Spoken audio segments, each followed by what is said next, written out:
আমি আপনাদের সাথে গতকালকে যখন কথা বলেছিলাম আমাদের সীমানা নির্ধারণ সংক্রান্ত শুনানি শেষে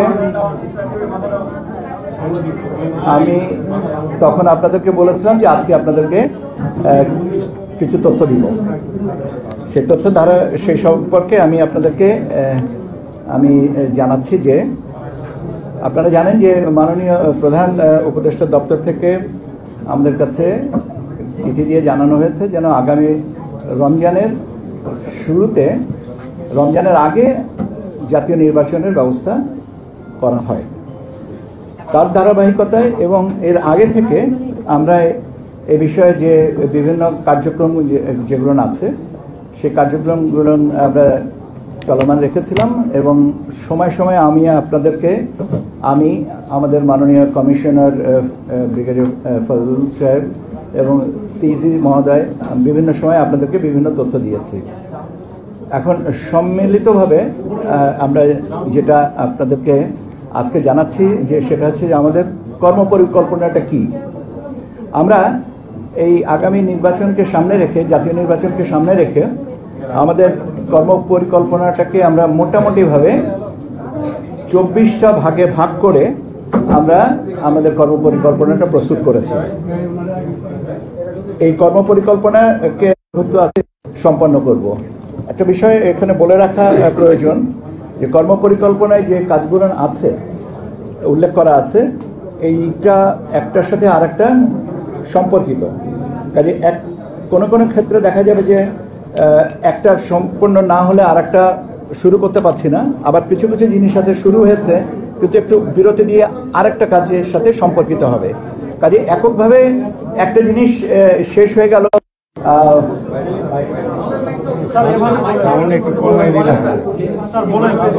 আচ্ছা, এখন এই মুহূর্তে আমার মনে হয় না যে আর বাড়তি কোনো ব্যবস্থা করার সুযোগ আছে।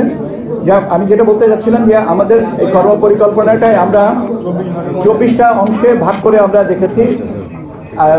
তার একটা হচ্ছে অংশীজনের সাথে সংলাপ। এটা আমরা শুরু করার ইচ্ছা আছে আমাদের সেপ্টেম্বরের শেষাংশ থেকে। আমরা 1 থেকে 1.5 মাস সময় নিব। এটার সাথে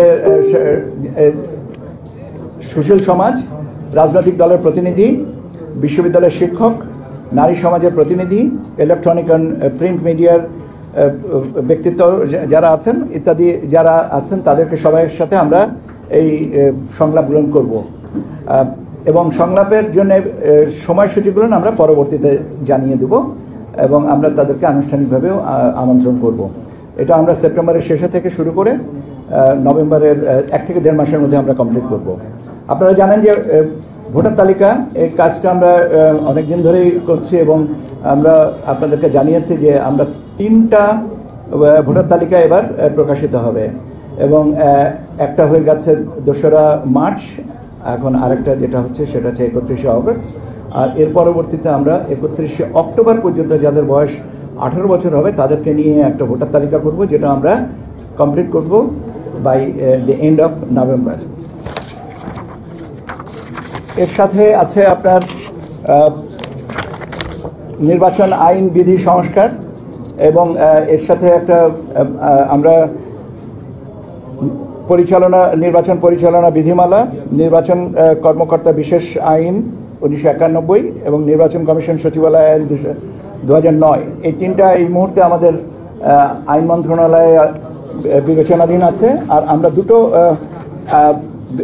আইনের বিষয় ভাবে জড়িত বিষয় এটা আমরা একসাথে পাঠাবো এবং আমরা আশা করছি আমরা আগামী সপ্তাহে এটাকে আইন মন্ত্রণালয়ে পাঠিয়ে দেবো, ভেটিং অ্যান্ড সাবসিকুয়েন্ট যে কাজগুলো আছে।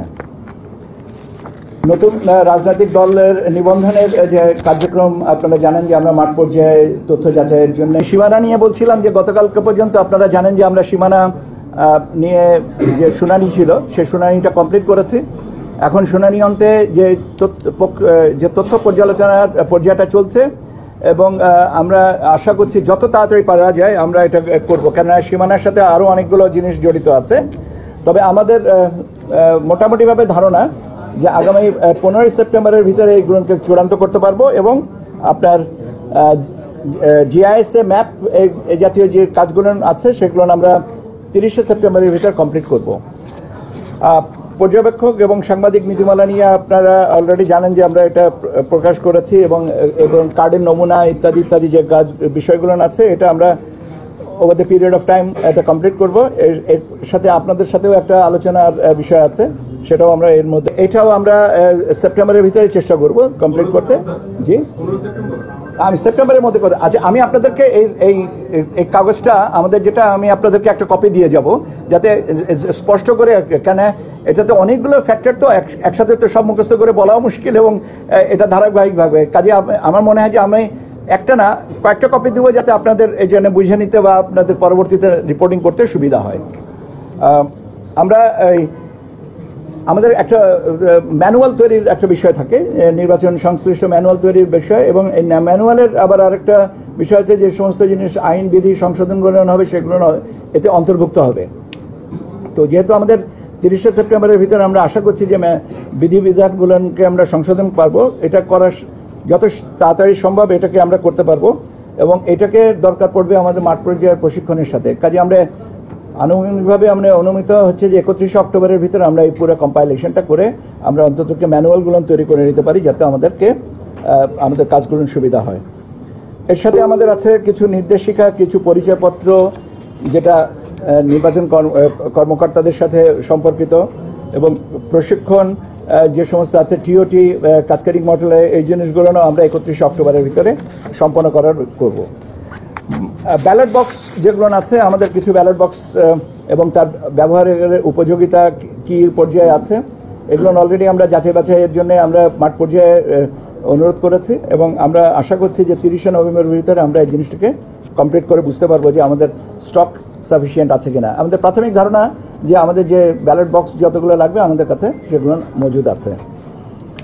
বাজেটের একটা বিষয় আছে, বাজেটটা এখনো আমরা কমপ্লিট করি নাই, কারণ বাজেটের একটা বড় অংশ আছে আপনার নিরাপত্তার সাথে সম্পর্কিত, নিরাপত্তা ব্যবস্থার সাথে যারা আমাদের সহযোগী হবেন, যেমন পুলিশ, আনসার এবং অন্যান্য যে প্রতিরক্ষা বাহিনীর যারা আছেন, তাদের বাজেটগুলো নিয়ে কম্পাইল করতে হবে। কাজে এটা আমি ঢালাওভাবে এইভাবে বলতে পারবো না যে এটা কিছু হচ্ছে, কত নাগাদ করা হচ্ছে, তবে স্বাভাবিকভাবে budget is a very important aspect, যত তাড়াতাড়ি সম্ভব আমরা সেটা করব। এখানে আমাদের একটা টাইম লাইন আছে, কিন্তু সেইটার থেকে বড় কথা হচ্ছে যে এই টাইম লাইনের আগেই কাজগুলো গোছানোর চেষ্টাটা আমাদের আছে। ভোট কেন্দ্র স্থাপন সংক্রান্ত যে বিষয়গুলো আছে, আমরা ভোট কেন্দ্রের যে মোটামুটিভাবে আমাদের প্রাথমিকভাবে নীতিমালায় বলা ছিল যে প্রতি বুথে গড়ে 3000 প্রত্যেক কেন্দ্র, এবং প্রত্যেক বুথে 500 এবং পুরুষ এবং 400 মহিলা, এই হিসাবে আমরা এটাকে আবার রিঅ্যাসেস করে দেখেছি যে 3000 ঠিক আছে, এই সংখ্যাটা ঠিক আছে প্রতি কেন্দ্রের জন্য, কিন্তু আপনার প্রতি বুথে 600 পুরুষ এবং 500 মহিলা, এই হিসাবে আমরা বুথের সংখ্যাটা পুনর্নির্ধারণের কথা চিন্তা করছি, এবং সেই অনুযায়ী আমরা আশা করছি যে এই ভোট কেন্দ্রের নির্ধারণের সংখ্যাটা ঠিক হয়ে যাবে, এবং এটা অন্ততপক্ষে ভোট গ্রহণের 25 থেকে 30 দিন আগে আমরা তালিকাটা প্রকাশ করে দেব। জনবল এবং প্রশাসনিক ব্যবস্থা, আপনারা জানেন যে আমরা বেশ কিছুদিন আগে, আমি জানি না আমাকে কে এক ভদ্রলোক জিজ্ঞেস করেছিলেন যে এই বদলি করা হচ্ছে এগুলো নির্বাচনের প্রস্তুতি হিসেবে কিনা। আমি বলেছিলাম যে সবটাই আমাদের নির্বাচনী প্রস্তুতির অংশ, কেন বদলি একটা চলমান প্রক্রিয়া, এটাকে নির্দিষ্টভাবে নির্বাচন বা নির্বাচন কেন্দ্রিক না এটা বলার সুযোগ নেই। আমাদের কাজটাই তো নির্বাচন কেন্দ্রিক, তার কাজে যে কোনো প্রশাসনিক ব্যবস্থাটাই নির্বাচন কেন্দ্রিক হয়ে থাকে। আইন শৃঙ্খলা বিষয়ক কার্যক্রম, এই জিনিসগুলো আমরা নির্বাচনের তফসিল ঘোষণার 15 দিন আগে থেকেই কমপ্লিট করার চেষ্টা করব, এবং নির্বাচনের 2 সপ্তাহ পূর্বে আমরা কেন্দ্রীয় আইন শৃঙ্খলা সংক্রান্ত যে বৈঠকগুলো কমপ্লিট করব বলে আমাদের এটা। এখানে এবার একটা যেটা নতুন সংযোজন, সেটা হচ্ছে যে আইটি সাপোর্টেড পোস্টাল ব্যালট, আপনার আউট অফ কান্ট্রি ভোটিং এবং in country postal ballot voting, যারা দেশের অভ্যন্তরে আছেন এবং যারা দেশের বাইরে আছেন, বাংলাদেশি যারা ভোট দিতে চাচ্ছেন, সেরকম আমাদের একটা ব্যবস্থা এটা করা, এবং আমরা এই জিনিসটা একটা প্রজেক্ট এবং পরিকল্পনা কমিশনে আমাদের আমাদের সহকর্মীদের প্রতি আন্তরিকভাবে কৃতজ্ঞতা যে তারা খুব অল্প সময়ে এই প্রজেক্টটাকে আমাদের ক্লিয়ার করে দিয়েছেন এবং আমরা প্রজেক্টের কাজ গতকালকেও আমরা এটার একটা ব্রিফিং শুনেছি এবং আমরা মনে হয় যে যে গতিতে আমরা আগাচ্ছি তাতে আমাদের যে লক্ষ্যমাত্রা ছিল যত তারিখে তার আগে আমরা বোধহয় এটাকে প্রজেক্টটাকে পাইলট রানে নিয়ে আসতে পারবো। মোট কথা হচ্ছে যে মোটা দাগে যেটা বলা যেতে পারে যে এবার প্রবাসীরা বাংলাদেশে যে বিদেশে আছেন অবস্থান করছেন তারা ভোট দেওয়ার সুযোগ পাবেন এবং সেই ব্যবস্থাটাই আমরা করছি। এটা পরে এই ওসিবি এবং ইন কান্ট্রি পোস্টাল ব্যালট সিস্টেমের উপরে আমরা নিয়মিতভাবে আপনাদেরকে আলাদাভাবে ব্রিফিং করব, কারণ এই জিনিসটা নতুনভাবে আমরা চেষ্টা করছি ইনকালকেট করতে এবং সেই কারণে আমার মনে হয় যে এটা ব্রিফিংটা নিয়মিত থাকলে আপনাদের জন্যও আমাদের পক্ষ হয়ে কাজ করার সুবিধা হবে। কাজে আমি এখানে বিস্তারিতটা বলবো না, আমরা বরং কালকে না হলে আগামী সপ্তাহে আপনাদেরকে আরেকটা ব্রিফিংয়ের ব্যবস্থা করব যাতে overseas out of country voting নিয়ে বা ইন কান্ট্রি পোস্টাল ব্যালট ভোটিংয়ের নিয়ে আমরা কথা বলতে পারি। এর সাথে আর যে বিষয়গুলো আছে সেগুলো মোটামুটিভাবে আপনারা আমার থেকে বেশি পরিচিত। ভোটে কিভাবে আমরা রেজাল্ট মনিটরিংটা, রেজাল্ট ম্যানেজমেন্টটা কিভাবে হবে, প্রচারটা কিভাবে হবে, আমরা এখানে কোথায় কি ব্যবস্থাটা রাখবো, আপনাদের কিভাবে আপনাদের কতক্ষণ পরপর আমরা ব্রিফিং করব, এই জিনিসগুলো আছে আমাদের এখানে এই কর্মপরিকল্পনায়। কাজে এটা আমার মনে হয় না যে এটা নতুন কোনো কিছু না, এটা আমরা মোটামুটিভাবে এইভাবেই আমরা জিনিসগুলোকে এগিয়ে নিয়ে যেতে চাইব এবং চেষ্টা করব। এর সাথে আরও কিছু আছে, যেমন কিছু আছে যেমন আপনার কিছু আপনার এয়ার শর্ট লাগবে, দ্যাট ইজ হেলিকপ্টার সার্ভিস লাগবে, বিশেষ করে পার্বত্য অঞ্চলগুলোনে ভোট কেন্দ্রে মালামাল পৌঁছানো এবং ভোটের ফলাফলগুলো নিয়ে আসার জন্য। সে ব্যবস্থাগুলো আমরা তফসিল ঘোষণার 8-10 দিন বা 15 দিন আগেই, আমরা 10 দিন বলেই, কিন্তু আমরা তারও আগে আমরা যদি পারি আমরা নিয়মিতভাবে তাদের সাথে যোগাযোগ করে বিমান বাহিনী বা সেনাবাহিনী এবং অন্যান্য যে প্রতিরক্ষা বাহিনী যারা আছেন, যাদের এই ব্যবস্থাটা আছে, তাদের সাথে আমরা আলোচনা করব। এই হচ্ছে মোটা দাগে আপনাদের সাথে আমার তথ্য প্রদান বা যেটা বলতে চেয়েছিলাম। আপনারা প্রায়ই আমার কাছে জিজ্ঞাসা করেন যে আমাদের কর্মপরিকল্পনাটা আমরা কবে দিব। তো এই কর্মপরিকল্পনাটা তো বাট এই কর্মপরিকল্পনায় বলে দিলাম আর সব কিছু হয়ে গেল তা তো না, এটা চলমান থাকবে।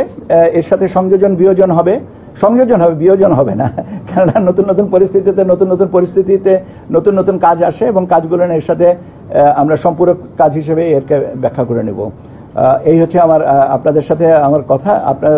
আমার মনে হয় যে অনেকগুলো প্রশ্ন আছে, কিন্তু আমার সবচেয়ে সবিনয় অনুরোধ থাকবে যে আমি আপনাদের কাছে কপিটা দিয়ে যাব, যাতে এই কপিতে আপনারা আপনাদের প্রশ্নের উত্তরগুলো না পাবেন। এরপরে যদি আমার লাগে আমি আপনাদের সাথে আবারও কথা বলবো। তফসিল সম্পর্কে যেটা আছে সেটা বলা আছে যে আমরা চেষ্টা করছি যে ভোট গ্রহণের তারিখের 60 দিন আগে আমরা তফসিল ঘোষণা করব। এখন 60 দিন এইটা আমি বলতে পারি, কিন্তু ভোট গ্রহণের তারিখটা তো আমি জানি না। সম্ভাব্য এটাই বলে দিলাম। তো আমাদেরকে মাননীয় প্রধান উপদেষ্টার দপ্তর থেকে বলা হয়েছে যে আগামী রমজানের আগে ভোটের ব্যবস্থা করতে। এখন আগামী রমজান আমার যদি ভুল না হয়ে থাকে তাহলে 17 বা 18 ফেব্রুয়ারি বা 19 তারিখে এরকম দিকে হবে। কাজে আপনি ওইভাবে হিসাব করে নিতে পারেন। আমাদেরও হিসাবটা 17 কি 18, আবার রমজানের সাথে তো চাঁদ দেখার ব্যাপার আছে। কাজে এই মুহূর্তে তো কত তারিখে চাঁদ দেখবে এটা তো বলতে পারছি না। একটু সম্ভাব্য কেন, আমি পুরোটাই বলেছি, সম্ভাব্য তো আর কিছু নেই। আপনি আপনার হিসাবটা আপনার কাছে, আমার হিসাব যেটা আমার থেকে বলার দরকার সুযোগ আছে আমি সেটা বলে দিচ্ছি। জনগণকে বোঝানোর জন্যই বলেছি। আমি 60 দিন কবে হবে আপনি কি মনে করেছেন? আপনার প্রশ্নের কারণটা আমি বুঝিনি। আপনাদেরকে ধন্যবাদ। আচ্ছা বলেন।